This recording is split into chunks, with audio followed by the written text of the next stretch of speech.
salut les chatons, j'espère que vous allez bien. On se retrouve aujourd'hui pour une toute nouvelle vidéo sur Dorian Talk. C'est un plaisir de vous recevoir. Et aujourd'hui, on va parler des pires anecdotes de ma vie, tout simplement. Ça a fait suite à certains commentaires que j'ai reçus sur la chaîne YouTube où vous voulez des vidéos un petit peu plus spontanées où on discute ensemble. Donc je me suis noté 1, 2, 3, 4, 5 petits moments pour pas les oublier de ma vie. Et je vais vous raconter ces anecdotes-là. Dites-moi si ce format un peu plus spontané vous plaît plus que mes vidéos plus informatives. Et on est parti. La première anecdote. Alors elle est à la fois affreuse et à la fois un peu drôle avec le recul. J'avais 11 ans, j'étais au collège, première année de 6e. Petit collège de campagne, 150 élèves dans le village, dans le collège, pardon. Et tout va bien. Donc pour se rendre au collège, on prend le bus et tout ça, tout va bien. Et je me lève un matin comme un autre pour aller à l'école. Et là, problème, mal au ventre et tout, je me lève avec une gastro. Genre vraiment chiasse sévère, voilà. Vous vouliez des vidéos plus spontanées? Ça va être incroyable. Donc bonne grosse chiasse des familles, je me vide aux toilettes, tout va bien. Je prends mon petit déjeuner, tout se passe bien, je fais le petite toilette et tout. Ah, juste avant de partir, retour aux toilettes, mal de ventre, toujours mal, je dis rien à personne, ça va passer. J'attends le bus, et il faut savoir qu'on a en gros une bonne heure, disons 1 heure de trajet, avec les arrêts et tout ça, pour aller jusqu'au collège. Le trajet en bus se passe bien la première demi-heure, voire le premier 3/4 d'heure. Et avant d'aller récupérer le dernier élève, énorme mal de ventre, plié en deux. Je me retrouve bloqué derrière un siège, donc on refait tout le trajet. Et là, on va chercher le dernier élève, et on a juste une ligne droite avant d'arriver au collège en gros.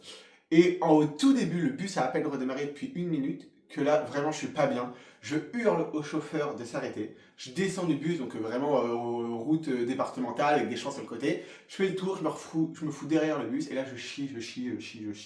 Mais vraiment, un truc horrible. À un moment, je remets mon pantalon, je vais voir le chauffeur pour aller lui demander du PQ, je refais le tour derrière, et c'est un carnage.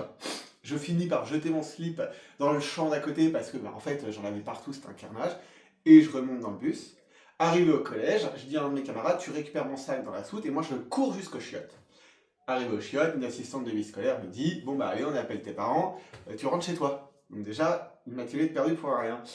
Et du coup, s'en est suivi un surnom qui m'a tenu toute l'année, parce que donné par les troisièmes, donc heureusement ils sont restés qu'une année. Pendant 1 an, au collège, on m'a surnommé Chiasman. Ouais, j'avais 11 ans. C'était merveilleux. Donc voilà, j'ai eu ce surnom magnifique et incroyable de Chiasman pendant 1 an. Le slibard dans le champ a été récupéré après et pris en photo sur les téléphones de l'époque, bref, un carnage. Alors, j'en ai pas vraiment subi un harcèlement, même si un peu quand même. Mais voilà, c'était plus drôle qu'autre chose, entre guillemets. J'ai vécu du harcèlement scolaire plus tard. Ça sera la deuxième anecdote d'ailleurs. Mais là, ça allait encore. Mais voilà, pendant 1 an, on m'a surnommé Chiasman.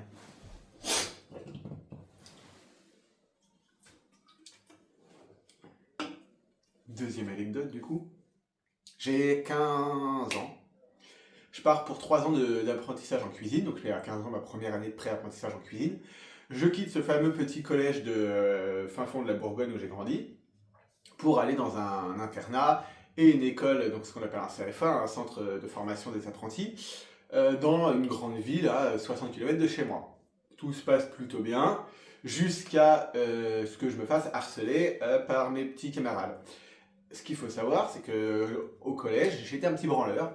Je respectais pas vraiment l'autorité de mes profs. La dernière année, en 4e, je me faisais coller toutes les semaines, voire tous les jours. Mes parents étaient à bout et j'étais vraiment un énorme con. Du coup, mes parents, avant ce truc-là dont j'avais envie, à la base, la cuisine, ça part quand même plus ou moins de mon envie à moi, même si je me suis rendu compte très vite dès le premier jour que c'était pas fait pour moi, mais étant engagé, je ne pouvais pas faire marche arrière et en parler à mes parents. J'avais pas trop de possibilités de discuter avec mes parents à cette époque-là, d'où l'importance de toujours bien discuter avec ses enfants si vous avez des enfants.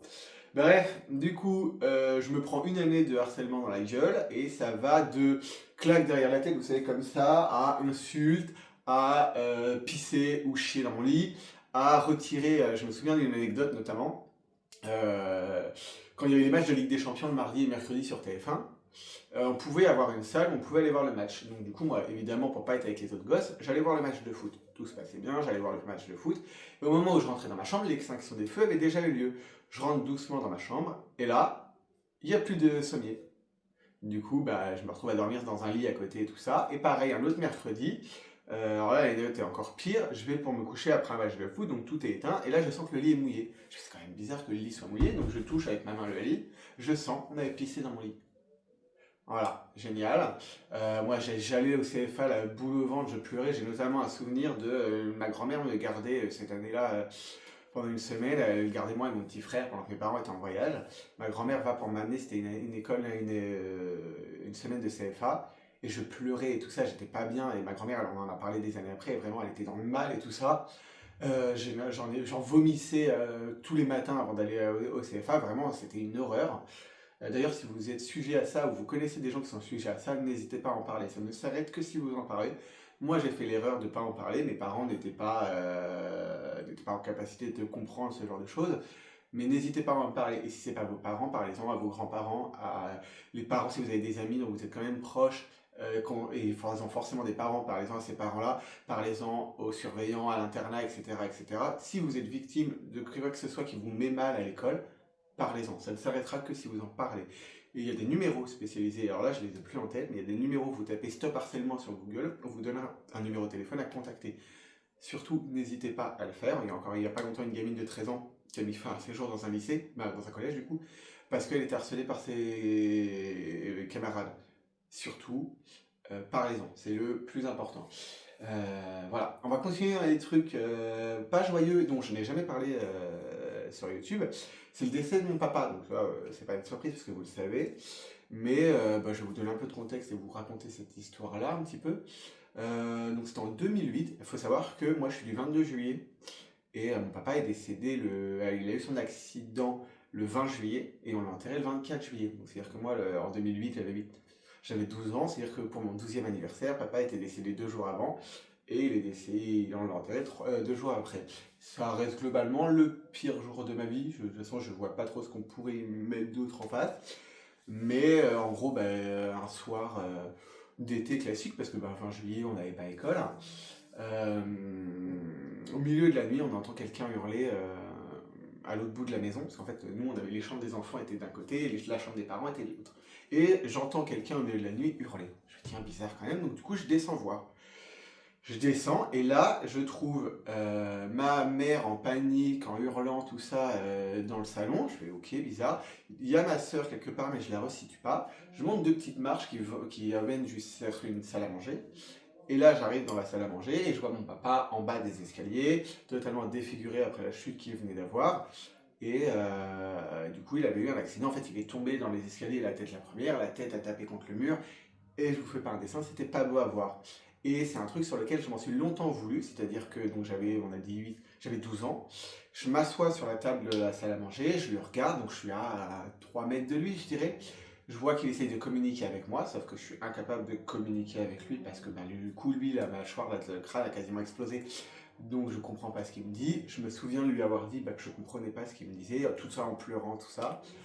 Quelques minutes après, mon petit frère débarque, donc 2 ans de moins que moi. Moi, je me jette sur lui pour pas qu'il voie mon papa dans cet état-là, et je l'amène avec moi dans ma chambre.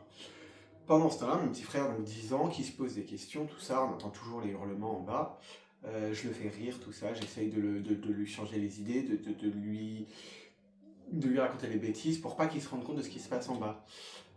C'est toujours pas évident d'en parler après plusieurs années, même si ça va mieux et que le deuil a quand même été fait, heureusement. Euh, donc je me force à le faire rire, tout ça, sachant ce qui se passe en bas. Et dans la chambre dans laquelle j'étais, il n'y avait pas de volet sur le Velux. Du coup, on voit toutes les lumières, tout ça. Je me dis non, t'inquiète pas. Et en fait, c'était les lumières des pompiers qui ont mis une éternité à arriver. C'est pour ça qu'il est décédé d'ailleurs. Il est mort entre chez nous et là, à l'hôpital en gros. Et du coup, je continue de faire prier mon petit frère. Débarque ma mère dans la chambre à 4h30 du matin, 5h, parce qu'il il est dû tomber à 4h. Donc ma mère a dû revenir à 4h30, quoi, quelque chose comme ça. C'est un peu flou en termes de temporalité. Du coup, là, ma maman annonce à mon petit frère que papa a eu un accident et qu'on ira le voir à l'hôpital demain. On se rendort à peu près et je suis le dernier à me lever, donc ce fameux matin du 20 juillet. Et là, j'entends beaucoup de voix en bas. Je me dis, tiens, c'est bizarre quand même. Et il y a donc ma grand-mère que j'avais pas vue depuis longtemps, ma marraine, donc, qui est la sœur de ma mère que j'avais pas vue depuis longtemps parce qu'ils étaient un peu fâchés à l'époque. Plus d'autres gens de ma famille que je resituais pas vraiment en plus à l'époque parce que c'était des gens que j'avais pas vus depuis longtemps. Et là, on nous annonce que papa, du coup, est décédé. Et là, tout le monde autour s'effondre, vous ne comprenez pas exactement ce qui est en train de se passer. Vous prenez pas conscience de ce qui est en train de se passer. Là, la scène où l'endroit où il est décédé à la maison avait été nettoyé quand moi je me suis levé à 9-10 heures, je dirais, j'étais le dernier de mes frères et sœurs à me lever. Mais il y a tout ce moment-là où on prend conscience de tout ça, et là donc du coup se prend une décision de, alors je sais pas qui exactement, mais je dirais ma marraine et ma grand-mère, plus donc mon oncle, hein, le conjoint de ma marraine, de se dire, bon bah venez, vous pouvez pas rester dans cette maison-là, on va s'installer pendant quelques semaines chez ma marraine, et après ma grand-mère vient s'installer avec nous pendant plusieurs mois, voire une année. Voilà, un petit peu tout le truc, et puis bah, après la vie a suivi son cours, parce que bah, c'est comme ça malheureusement qu'il faut avancer et qu'il faut faire son deuil. Mais voilà, ça a été archi violent, je vous garantis qu'à 12 ans, l'image de son père en sang en bas, c'est compliqué. J'ai eu une longue période où je m'en suis voulu à titre personnel quand il a eu son accident et qu'il est tombé. Moi, je me suis assis sur la table de la salle à manger. J'ai eu tout ce truc où je me suis dit, je m'en suis voulu en fait de ne pas avoir été vers lui, de ne pas m'être approché de lui. Alors après, avec le recul, j'avais 12 ans, il avait un accident, j'étais en incapacité de comprendre ce qu'il disait parce que la mâchoire avait explosé et il était mais plus que plein de sang. Du coup, je m'en veux pas. Mais voilà, je finirai cette petite anecdote pas très drôle en disant pareil, si vous vivez ce genre de choses, faites-vous aider. Moi, j'ai eu un psychiatre, un psychologue, je crois. J'ai peut-être vu les deux, bref. Des années après, j'étais déjà bien adulte, mais faites-le. Si vous ressentez l'envie ou le besoin d'aller voir un psy, c'est que vous avez besoin d'y aller. Si vous vous posez la question de devoir aller chez le psy, c'est que vous y avez un besoin. Et c'est aucune honte. Moi, j'avais peur de ce truc-là à un moment parce que je me disais que c'était un truc de faible, tout ça. Non, ça m'a clairement sauvé la vie. Et si aujourd'hui je vais bien, c'est grâce à ça. Donc allez-y, et je finirai par embrasser mon papa qui me regarde de là-haut. Voilà, je l'aime très fort et ça a toujours été un très bon papa. Et voilà. Allez, anecdote suivante. Voilà la vidéo qui voilà. Bref, et on va finir par un truc beaucoup plus léger. Ah non, il y en a encore deux. La quatrième anecdote, c'est l'arnaque de mon appartement précédent, celui que vous avez vu en vidéo, donc l'appartement d'avant. Je vous explique, j'achète l'appartement, tout se passe bien en 2023, sauf qu'en fait toute la canalisation de l'appartement est pourrie, voire une partie de la canalisation de l'immeuble. Sauf que vous vous doutez bien que vous ne pouvez pas soulever la canalisation et aller dans les murs. Du coup, j'ai essayé d'attaquer en vis caché, c'était mort. Et en fait, je suis parti de l'appartement précédent, parce qu'en fait, dès que je prenais une douche, je tirais la chasse ou je me servais du lavabo de la salle de bain, ça fuyait, moi j'étais au premier, ça fuyait sur l'entrée de l'appartement, j'étais vraiment pile au-dessus de l'entrée, ça me donnait sur un couloir, il y avait la porte, le couloir, et mon appartement était vraiment pile au-dessus. J'ai flingué toute l'entrée de l'immeuble, tout ça parce qu'en fait, quand le plombier est arrivé et qu'il a soulevé le bac de douche, donc il a tout décollé, au début on pensait que c'était un problème de joint de douche. Je refais faire les joints de douche, ça me coûte une blinde, ça continue de fuir, je fais vas-y. Au final, il ouvre le truc de la douche, et en fait le tuyau qui est dans le sol, quand il l'a retourné, il n'y avait pas de tuyau, il n'y avait plus de tuyau en dessous, il n'y avait qu'un demi-tuyau. Donc forcément, bah, ça coulait dedans. Ça a coulé, et ça a provoqué une inondation, et bah, ça a pourri tout l'immeuble. Ça a été jusqu'à tomber sur des trucs électriques, à couper l'électricité dans tout l'immeuble, et à se faire évacuer. Un jour, je rentre de la muscu, il y avait tous les voisins sur le bord du trottoir, donc là je me suis dit, oula, c'est la merde. Et en fait, effectivement, toute l'électricité avait sauté. Parce qu'en plus, comme c'était imbibé d'eau, ça ne tombait pas que quand je me douchais. Des fois, les murs et les plafonds se gorgeaient, et puis ça retombait à un autre moment. Mais un jour, je suis rentré de la salle, tout le monde était sur le trottoir, évacuation, les pompiers, tout le bordel, ça sentait le brûler dans l'immeuble. On adore. Donc du coup, j'ai mis l'appartement en vente, j'ai fait faire les travaux, ça m'a coûté 10 000 patates, j'étais au bout de ma vie. Et du coup, j'ai vendu l'appart. C'est d'ailleurs pour ça que là encore aujourd'hui, je suis un peu endetté sur les bords, parce qu'en fait, l'année dernière, j'ai payé 10 000 € de travaux, 12 000 13 000 € de frais de notaire. Ouais, plus le fait que l'appartement coûtait 10 000 € de plus. Donc on arrive à 10, 20, 33 000 €. J'ai eu 33 000 € à sortir, argent que je n'avais pas, donc je vais refaire un crédit en plus de mon crédit de base, pour essayer de me sauver un appartement qu'on m'a vendu qui était pourri, et pour racheter ici. Ouais, c'est pour ça qu'il va falloir faire vachement gaffe quand cette année on va acheter une maison, parce que c'est clairement le projet de cette année, à moins qu'au niveau du boulot ça se passe pas comme il faut et que je bouge pas tout de suite. Mais voilà, là vraiment grosse arnaque, gros problème financier et c'est toujours pas réglé parce que cet appartement-là, je l'ai depuis un peu plus d'1 an. Parce que là, on est en janvier, au moment où je tourne, et je l'ai eu en décembre l'année dernière, donc ça fait 13 mois que je suis ici. En 13 mois aujourd'hui, là, je vous tourne la vidéo, on est mi-janvier, je suis déjà à découvert alors qu'on est qu'à la moitié du mois. Ouais, on adore. abonnez-vous. Et la dernière anecdote, beaucoup plus légère effectivement, j'ai couché avec un collègue de travail pendant 1 an. Ouais, story time, ta-la-la-la-la. Je vous explique. Je bossais pour une énorme boîte nationale, un truc vraiment très grosse boîte. J'adorais mon boulot, j'étais commercial, ça se passait très bien. J'étais pas encore tout à fait mûr à l'époque, j'étais globalement un gosse. Cette année justement, dans cette boîte m'a fait beaucoup mûrir. J'ai rencontré des gens extraordinaires. Si elles passent par là, elles se reconnaîtront. Voilà, j'ai vraiment rencontré des gens extraordinaires cette année-là. Et un jour, je me promène sur Grindr et c'était vraiment au tout début de l'année. Où je suis là-bas et je rencontre un mec, super beau gosse, machin et tout, sur les photos, machin et tout, et il s'avère qu'on est dans le même bâtiment. Donc on s'envoie des messages sur l'application, il me fait bah écoute, moi je suis à ce niveau-là du bâtiment, et il me fait bah attends, bouge pas, je passe une tête. Donc il vient nous saluer dans le bâtiment, et là moi je le reconnais tout de suite, grand, brun, super beau et tout, machin. Moi je fonds direct. Le soir même, on se donne rencard chez lui. On couche ensemble au bout de 2-3 heures. On a vraiment discuté avant de coucher ensemble. Ça se passe super bien, on passe la nuit ensemble. Et au final, j'ai passé 4 à 5 jours chez lui. C'était un été de boulot où on a bossé ensemble. J'étais 4 à 5 jours chez lui, en fait, selon nos horaires de travail. J'étais chez lui 4 à 5 jours. On n'a jamais été vraiment en couple, attention, mais on était tout le temps fourrés l'un avec l'autre et c'était super. Et ce qui est super drôle, c'est que du coup, lui, il était au dernier étage, moi j'étais à l'étage en dessous, et on se rejoignait à l'étage d'en bas pour aller pendant nos horaires de travail. En gros, on s'envoyait un SMS en disant putain, t'as moyen de prendre une pause. Il me répondait oui, et il fait bon, bah, rendez-vous au moins un, et let's go. Et après, des fois, à la fin, je recevais juste un message avec écrit rendez-vous. Et hop, on descendait au moins un, on allait copuler et on remontait. On pensait avoir été discret. J'en ai discuté donc avec une des amies que je me suis faite sur ce boulot-là quelques temps après. Il s'est avéré qu'on n'était pas discret et que tout le bâtiment savait qu'on couchait ensemble. Je ne sais pas si tout le bâtiment savait qu'on couchait ensemble dans le bâtiment, mais en tout cas, tout le bâtiment était globalement au courant qu'on avait une liaison. C'était archi drôle, sachant que mon chef à moi, c'était un homosexuel aussi. Et qu'en fait il m'a expliqué bien après qu'il nous avait cramé, mais ça faisait même pas 3 jours qu'on s'était entre guillemets mis ensemble, qu'il nous avait cramé, et on s'est fait cramer parce que ce mec là, normalement, en fait on a chacun un autre étage, et c'est assez rare qu'on monte ou qu'on descende, à part nous, vous voyez, on était les petits nouveaux dans l'entreprise, on était toute une pelletée, nous on se connaissait bien, on avait été formés ensemble, donc effectivement on montait l'un et l'autre pour se voir. D'ailleurs ma super copine était posée sur le même bureau que lui, donc c'était hyper drôle, moi quand j'allais voir ma super copine, lui était derrière quoi. Mais en fait, lui, en plus de 2 ans de boîte, n'était jamais descendu à l'étage d'en dessous. Et là, bizarrement, il passait presque tous les jours. Du coup, c'est très suspect. Mais voilà, c'était une super expérience. D'un point de vue du boulot, c'était super. Moi, j'ai quitté Toulouse à la suite de ça pour venir m'installer où je suis aujourd'hui. Mais voilà, c'était une petite anecdote un peu drôle. C'était une super expérience.